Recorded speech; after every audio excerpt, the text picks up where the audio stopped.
Troublesome 20 hours for USC as JuJu Watkins and co.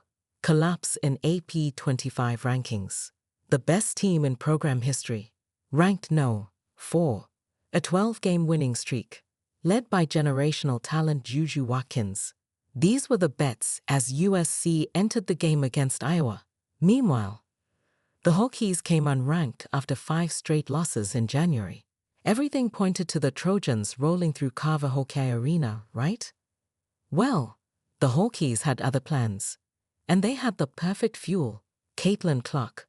On her jersey retirement day, Iowa showed up in full force, riding an emotional wave to a massive 76-69 upset.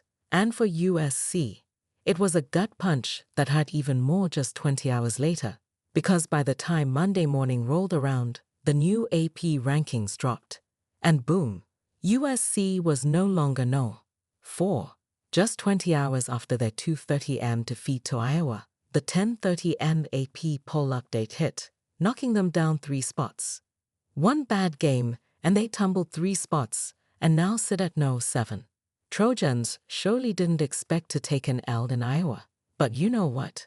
Maybe they should have seen it coming. Because Hokies weren't going to let CC's big day end in disappointment.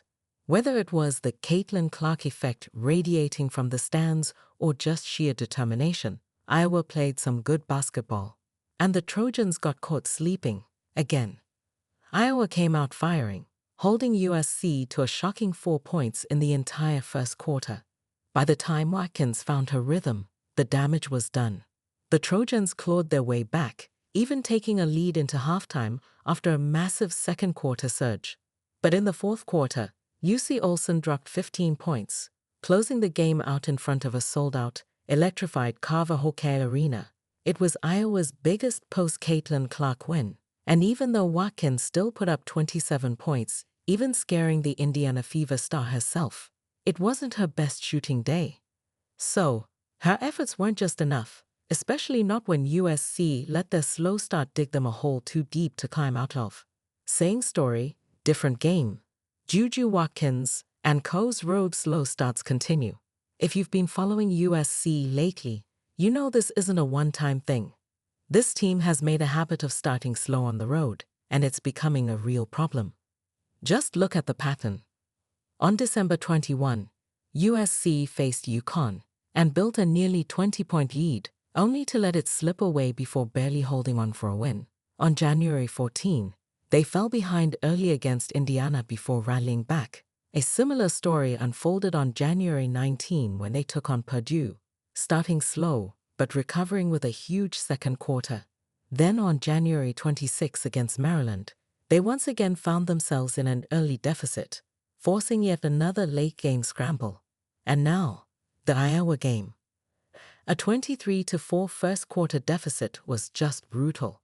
Sure, USC went on a 17-1 run and even took a 6-point lead in the third quarter. But when you spend the entire game trying to climb out of a hole, every mistake gets magnified. And that's exactly what happened. Iowa took advantage of USC's foul trouble, capitalized on key turnovers, and never let the Trojans regain control. So, although they did end up winning all the other ones, this one must be a wake-up call for them. And look, it's February. They still have this month to fix this before March Madness, because a slow start in the NCAA tournament is a whole different beast. You don't get second chances in March. One bad quarter, and your season could be over. USC has the talent. They have JuJu Watkins, Kiki Iriafen, and more good players. But if they want to make a deep run, they cannot keep digging themselves into these early deficits. Let's see if they figure out how to start games strong in the next ones. Why USC's JuJu Watkins scored season low versus Wisconsin? No. 7 USC women's basketball relied on its depth to power past Wisconsin in an 86-64 victory Wednesday night, with JuJu Watkins recording a season low 14 points in just 26 minutes. The Trojans' bench outscored the Badgers' reserves 33-8, allowing head coach Lindsay Gottlieb to distribute minutes more evenly after Watkins had carried much of the offensive load this season. "I thought we got great contributions from everyone," Gottlieb said, as reported by Thomas Johnson of USC Media. We are trying to win each game in the best way that we can, but also prepare ourselves for what's coming. Watkins, who entered the game averaging 24.7 points per contest, had her lowest scoring output of the season and the second lowest of her career. She made USC's first basket, but did not score again until late in the second quarter. A personal 5-0 run helped the Trojans take a 39-28 lead into halftime, and USC remained in control the rest of the way. Kiki Iriefin led USC with 15 points, while Avery Howell matched Watkins 14. Talia von Oelhoffen added 11 points, and Kaylee Heckel contributed 10 in a balanced scoring effort for the Trojans.